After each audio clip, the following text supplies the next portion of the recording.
welcome to Demonetisation, the 6-month report card. It was 6 months back that Prime Minister Modi decided to suck out 86% of all the cash that was floating in the Indian economy. The stated objectives of this bold move were to eliminate stocks of hoarded black money, crack down on corruption, cut off the oxygen for terror funding. 6 months on, have those objectives been achieved?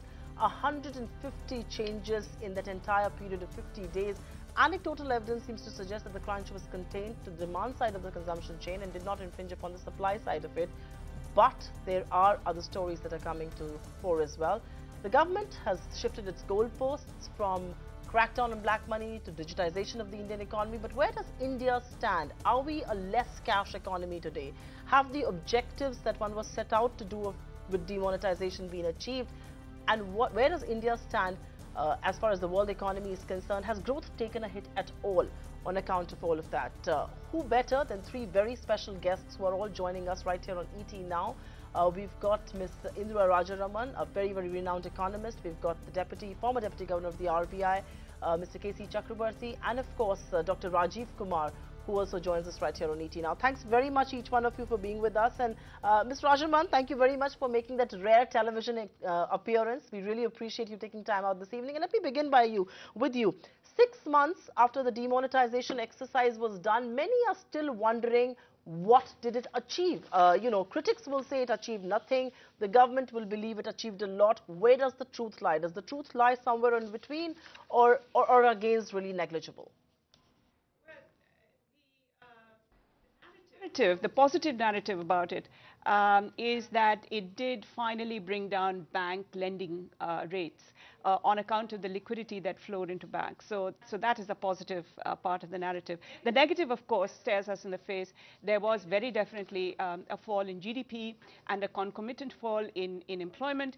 And when the financial stability report comes out in June, we will know what the impact has been on non-performing assets stemming from the informal sector. So there is a possible benefit that we had in terms of interest rates, but certainly a cost in terms of GDP and employment and NPAs. Fair point indeed. So that's the assessment coming in from Indira Rajaraman. Perhaps a windfall gain that India did get on the interest rate front, given the excess liquidity that demonetization brought about, but job losses that haven't been accounted for so far, and NPAs that continue to be the biggest elephant in the room are really a cause of that. Dr. Rajiv Kumar, let me throw this to you, because a lot of people believe that demonetization at the end of it was an economic policy, was a monetary policy blunder. It achieved next to nothing. Do you disagree?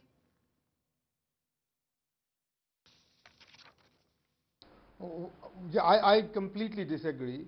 And in fact, I'm actually quite disappointed at the morning's article by Kaushik Basu in the Indian Express, which makes the same argument.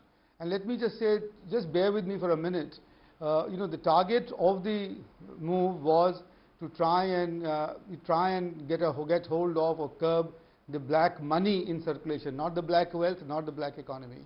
And if for a moment we assume that our economy is 150 lakh crore and that 30% of that is black economy, then the money, the currency required to lubricate it or to make it work is, let's say, with a currency to GDP ratio of 10:1, is something like, 5 lakh crore. Now we know from the finance minister's statement in the parliament that there are 18 lakh accounts which have been identified in the banks, where an average of 3.13 crore rupees has been deposited, which is in some sense unaccounted for. So lo and behold, what you have is approximately the same amount of black currency, the same amount of the currency, about 5 lakh crore, which has come into the banking sector, which is sloshing around in the illegal or in the parallel economy prior to this move. Now, yes, or not all of this has been apprehended, not all of this has been seized, but no doubt that it has been now brought into the banking sector, into the formal banking channels, and I dare say that a large part of this will hopefully will be seized and confiscated as we go along. So for the first time in this country, you've had a direct attack on the black currency, on the illegal currency floating around. That's one part of it, and therefore I think that's a major achievement that you have made. The second, which is also I think equally important, is not just political, as Kaushik makes out to be, is that it has it has made a frontal attack on corruption in this country, which had become systemic. Which I continue to say that before this, there was this whole era whereby it didn't matter how you made money, as long as you had huge amounts of money to splurge, you are a big chap. For the first time, that has changed. So I think those two, and apart from the monetary policy impact, the interest rates coming down, as Indira has said, I think those three are quite significant positive impacts of this move, apart from, and we'll talk about that later, but what it has done to the use of cash in the economy and the impetus that it might have given to the digital economy as we go along. Indeed. I will come to cash. Does it continue to be king, or has it been completely demonized in just a bit from now? But Dr. K.C. Chakrabarty, thanks for joining us all the way from London right now. Good morning, perhaps, for you. But I do want to ask you the question. You know, Ms. Indira Rajaraman believes that the positive, perhaps, is interest rates coming down. Dr. Rajiv Kumar here believes that it has also curbed corruption and has cracked down on black money. There's no empirical evidence. There is no figure, so to say, right now to prove that. But are you of the view that there is lower corruption in India today than before demonetization happened? And has black money really been attacked? I don't think the corruption level has gone down. It cannot go down logically, any region. Because I don't think any corrupt people have suffered out of the demonetization. I have not heard any person who is dealing with the cash, an influential person, that he has lost money. If the people have lost money, it is the poorer people who have the currency in their under their bed, or there are some other problem. That is the thing. So I don't think the corruption cannot go down like that. But yes, I don't have any evidence. Dr. Rajiv Kumar is saying that he feels it has gone down. I have no counter thing to say that it has not gone down. But if I talk to the people, they say that everywhere people are taking money. Nowhere, at least in the transactional level with the people, the corruption has not gone down. Now, what is happening at other level, and we will come to know only when the estimates are known after a few years, whether actually it has happened or not. That's a different issue. But my view is that because of this measure, the corruption cannot go down unless and otherwise there are other systemic reforms are initiated. Now, one more problem. Indira madam has said that interest rate has gone down. Yes, interest rate has gone down. But it has not gone down for the existing borrowers. That means 75% of the customers, they have not got any benefit of the interest rate going down. Second thing is that credit growth is only 6-7%. Now, what the economy has gained because interest rates has gone down? Because there is no pickup in the credit. Right. Ms. Rajaraman, let me ask you the other elephant in the room. I mean, how is it that 6 months after demonetization, we still do not know how much money has come back to the system? We still have an RBI that says they cannot reveal or share details of the demonetization process because this is going to impede the future economic and fiscal policy in this country. I mean, this is perhaps just masquerading details that Indians deserve to know. I mean, we the ones who queued up in long queues, ended up without cash, returned home or returned to dry ATMs. Is that all justified? I mean, how can we not know how much money has come back to the system? What was the process? Who dissented? Who took the call within the RBI or within the government? It's a little baffling, is it not? Going forward, at this point, I'm really not as interested as I once was in how the decision was taken or who dissented and so on. But what I am interested, I do agree with you, is we do need to know how much currency came into the banking system. I think we have a right to know that. And the fact that we haven't got the details yet is somewhat troubling. Going forward, I think the Reserve Bank would do well to supply details on this. This is a public matter. It's not a national security issue, and it is certainly something that we have a right to know. I also want to add that I do agree with Mr. Chakrabarty that the credit demand in response to the interest rate decline has not been what we had hoped it would be. So yes, there is a problem in terms of credit demand, and this does not portend well for GDP growth going forward. But the fact of the matter is that after demonetization, there was a more rapid decline in bank lending rates in response to the previous repo rate declines that we had had. So up to that point, one of the objectives, claimed objectives for this move was in fact met.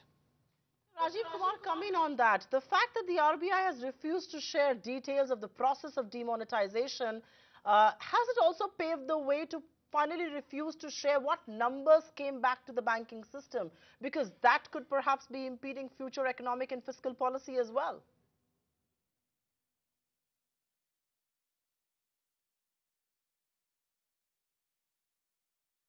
Is that to me? That's right, it's to you, sir. Who is the question directed to? That's for me? Dr. Rajiv Kumar, the question is, yes, sir, that question is for you. Are you baffled with the fact that RBI has refused to share the details? Dr. Rajiv Kumar, if you can hear me, can we fix his audio? Yes, go ahead, sir. Yes. Yes, I can. No, I can. No, I can. Sorry about that. But, you know, I'm not very baffled because, I mean, my simple, you know, assumption would be that at worst or at best, 100% of that currency which was out there has come back, and it has therefore, you know, proved wrong those people who thought that there will be n% of currency which will go down the drain or, you know, lit up in bonfires, etc., etc.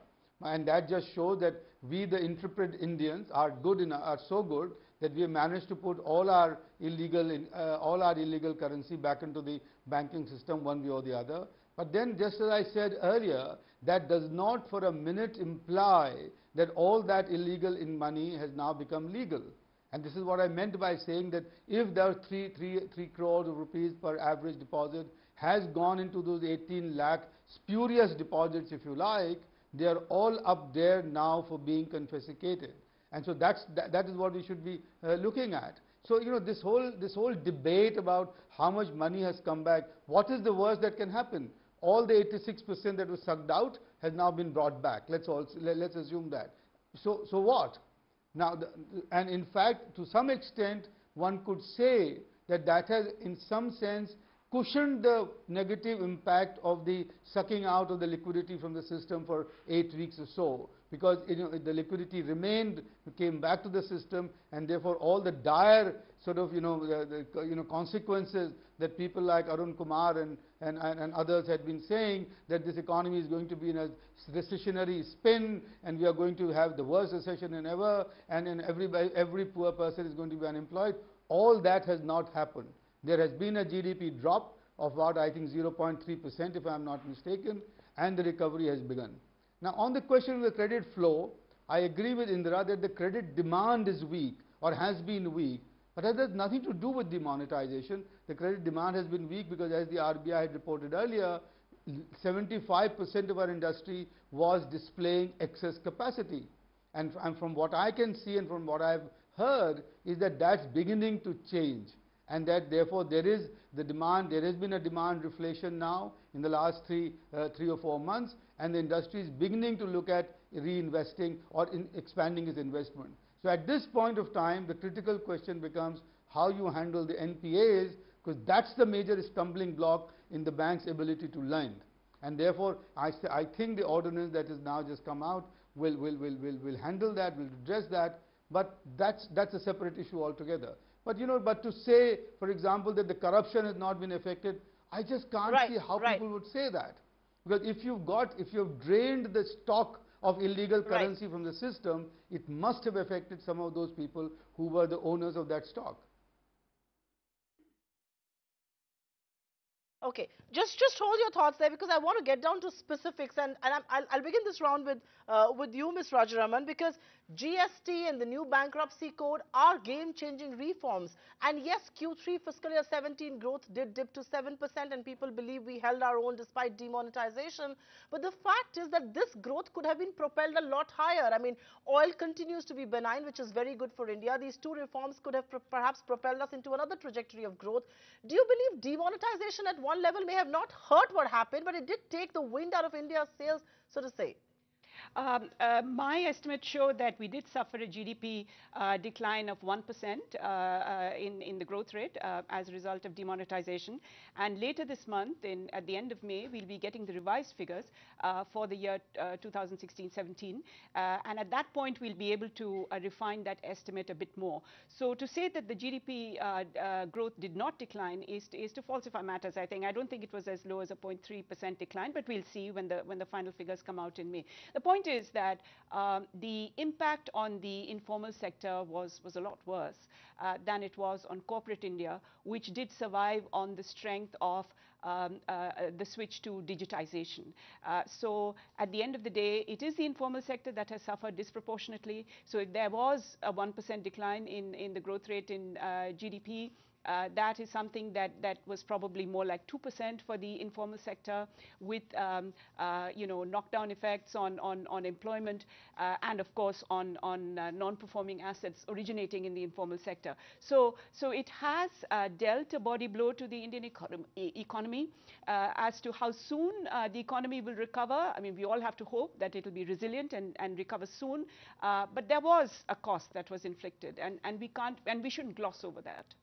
We shouldn't gloss over there, and that's the word of caution really coming in from one of the best economic minds that I know of. But Mr. K.C. Chakrabarty, sir, if I may point this to you, the fact that India's economic growth dipped by just 0.3%, on a numerical basis, but economists like Indira Rajaraman and Kaushik Basu earlier today and others have written that perhaps this growth could have been a lot higher had demonetization not happened.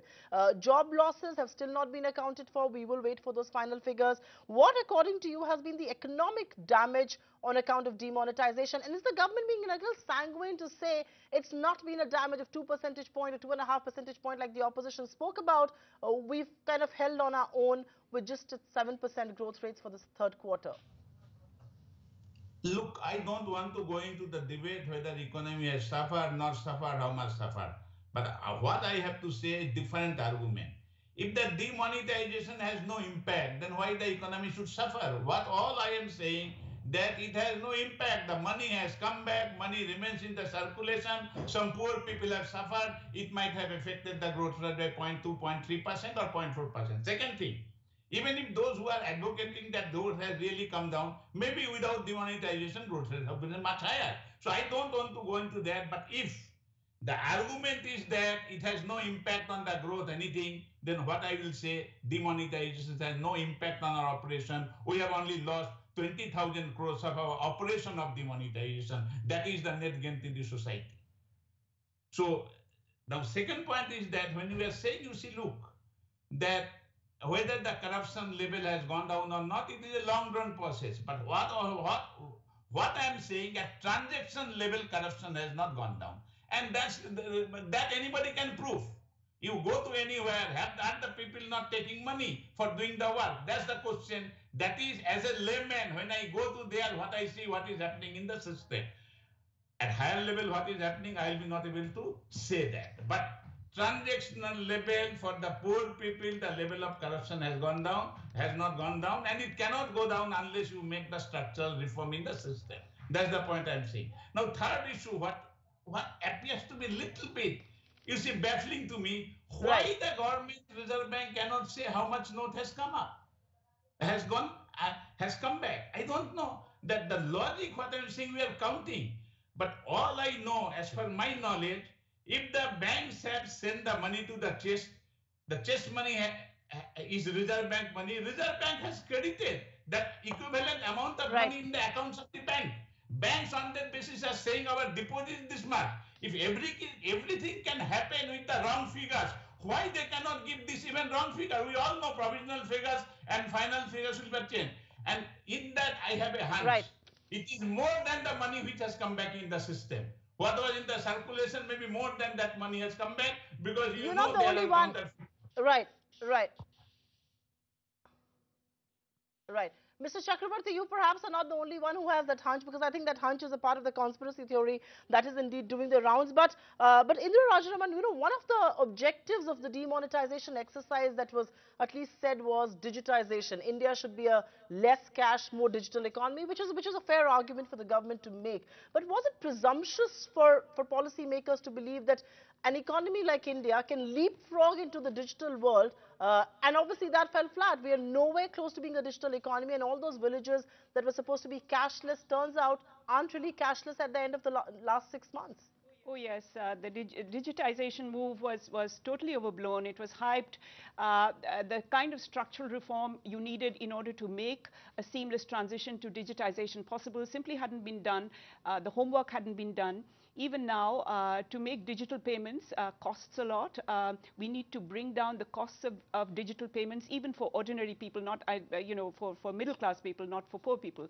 As far as poor people are concerned, to expect them to switch to mobile payments when the incidence of thefts of mobile phones among the poor is as high as it is really to expect them to switch to something with a very high risk element, which they know about beforehand. So they are naturally wary, and we should not see them as recalcitrant or resisting change. We have to recognize the conditions under which they function, and I fully understand they don't want to switch to mobile-based payments when they're not very sure they'll be able to keep the same mobile phone for several years in a row.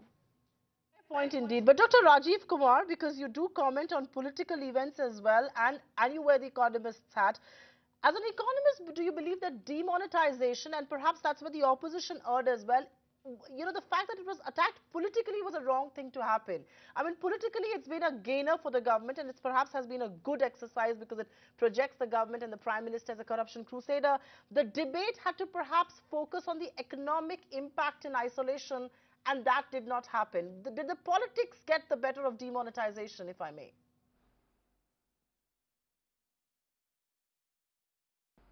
Perhaps yes, but I think it's always quite unworthy of economists to try and isolate economics and politics the way some people have tried to do. I mean, this is the world doesn't work in ceteris paribus or partial equilibrium. It is the political economy that we have to take into consideration. And at the end of the day, good economics can be good politics, and good politics can also be good economics. But let me come back to you what you said, Supriya, just a little earlier.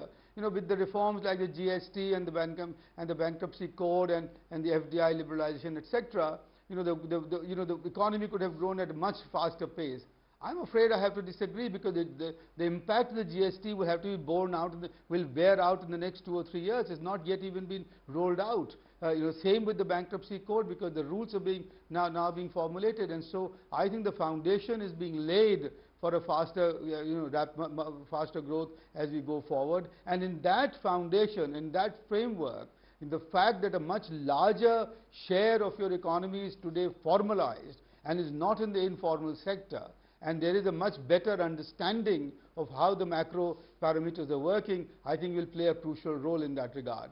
But the fact that demonetization has helped to raise the awareness about corruption, and to help and has now made public quite aware, and in some sense very conscious of the rent seeking that goes on in the government, and also in the very high places and in the corporate world, I think is a very big change for our social, in terms of our social awareness, in terms of the social ethos of the country, and that is for the positive. Right.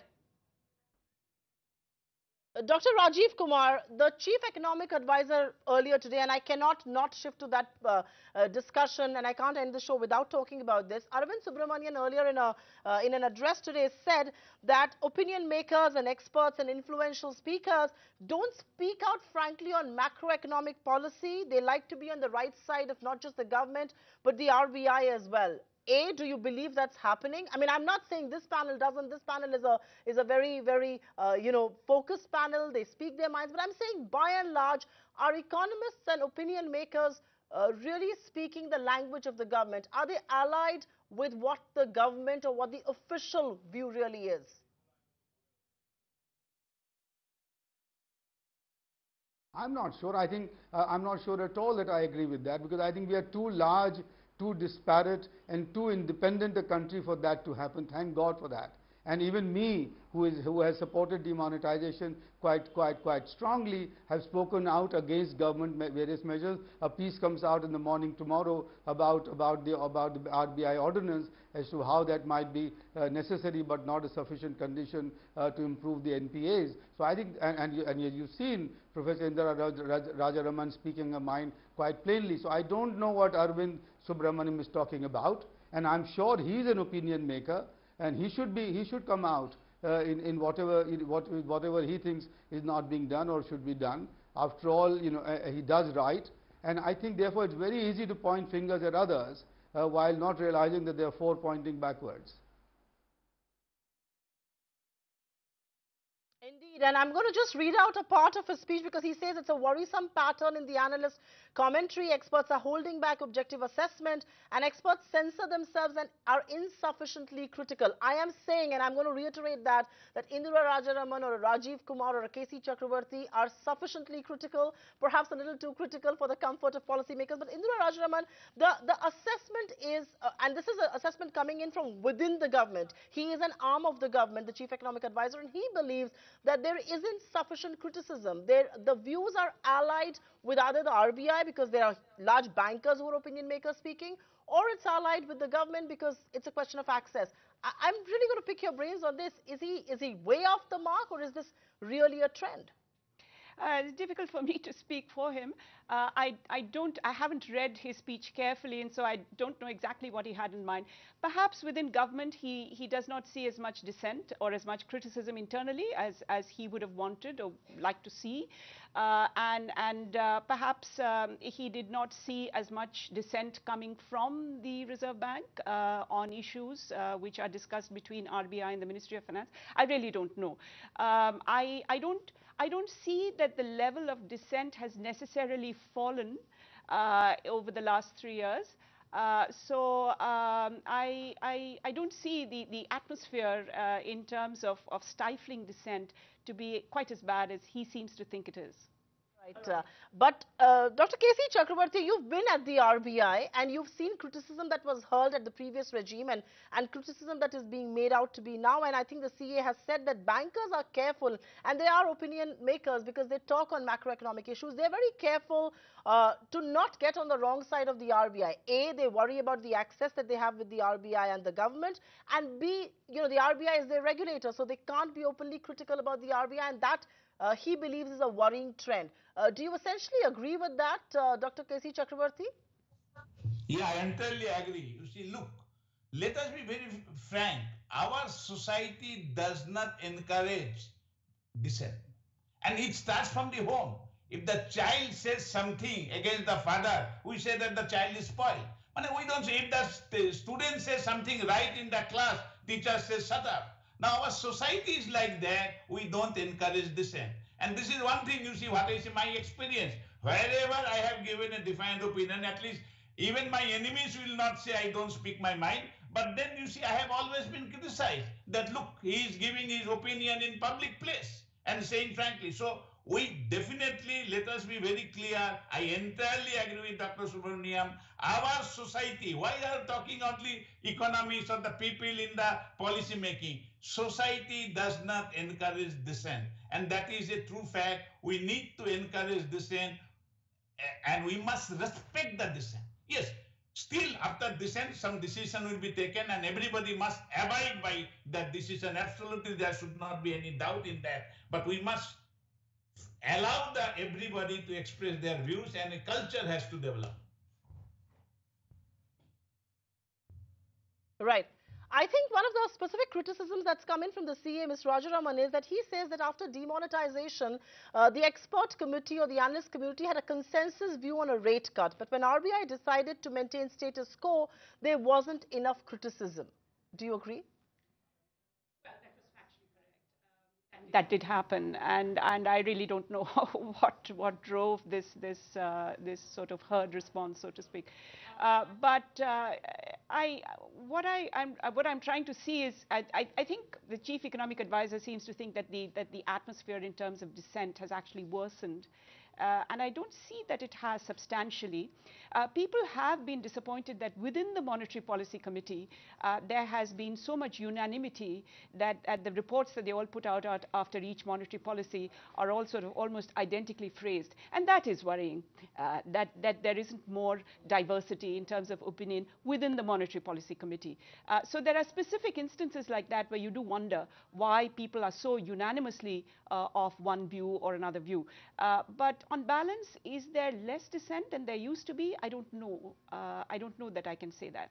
All right, on balance, maybe not less dissent, but what he's really pointing out are factual things that happened after demonetization. But Rajiv Kumar, I think one of the things that the Chief Economic Advisor has also said is that the analyst community changes the tone and tenor of its criticism once the official decision has been made. It's almost going out there. I'm not saying any of you do that, but you know, the herd mentality is that people go out there and start defending the official action. He, of course, then takes on the ratings agencies as well, and I'm coming to that next. But do you believe there is some truth to that? Because once an official decision is made, we see the official decision being praised more than being criticized.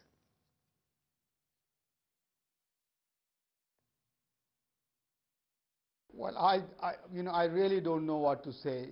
Having put me in that herd of analysts, which is, which he probably includes, I don't want to be defensive. I just can say that let Arvind be, let Arvind have his opinions and air them. And I wish that he would hold out a dissenting view as sharply as he wants others to do. And I must commend this society, which despite, Mr. Chakrabarty being, as honest and as candid and having always spoken the mind, has allowed him to rise to really the top of his profession and become the deputy governor. So I don't think there is much to be critical about here. And I hope and I wished that the Chief Economic Advisor would lead by example rather than point fingers to others. So he's also taking on the ratings agencies, and K.C. Chakrabarty, one of the things that he has said is that India's ratings continue to be BBB minus despite better macros. It's a very biased and an inconsistent view that ratings agencies also take on India vis-a-vis China. I mean, that's a criticism that I'm sure most of you find favor with, don't you? You see, look, I don't think the rating agencies have any credibility in the system. That's okay, defined thing. But still, you see, so long as we are in the international market, we need to raise the resources, we have to abide by that, and we have to listen what they are saying. So yes, I can always, you see, it is just like my getting some mark in the examination. I always challenge that, no, I have done better in the thing, I deserve more marks. So that's not the issue. Issue is that, yes, there is some criticism, and nobody in the world saying that whatever rating agencies are saying they are correct. So these things will remain, and I think Dr. Subramaniam has all the right to say that. You see, they are not measuring the India's creditworthiness or India rating properly. But ultimately, I say that what rating agency says, that we have to abide by that. We will be not able to just throw away those things. And it is a continuous interaction with them and understanding what they are trying to say. Look, our economy has many shortcomings, and we need to remove those shortcomings if we have to improve our rating. Yes, track record by absolutely India has never defaulted. If you see in that way, all our papers should be rated as AAA. But then potential defense probability always remain, because fundamentally our economy is not that strong. We have a fiscal deficit, we have a current account deficit, our per capita income is so low. You see, on other area, on any other indicator, we have to progress much above. So let us not debate much on that. Yes, if we agree we have some shortcoming, we try to remove them. But for that, whatever rating agency says, that is the only correct thing. I don't think anybody in the world is agreeing to that. All right, nobody in the world is agreeing to that, but criticism should not go down to the point of being unidentifiable, as the Chief Economic Advisor says. I really have the pleasure of hosting one of the sharpest and the most frank minds in Indian economic policy making. Thank you very much, Ms. Indira Rajaraman, Dr. Rajiv Kumar, and Mr. K.C. Chakrabarty for joining us. It was a pleasure hosting you. Up next is going to be Markets Tomorrow.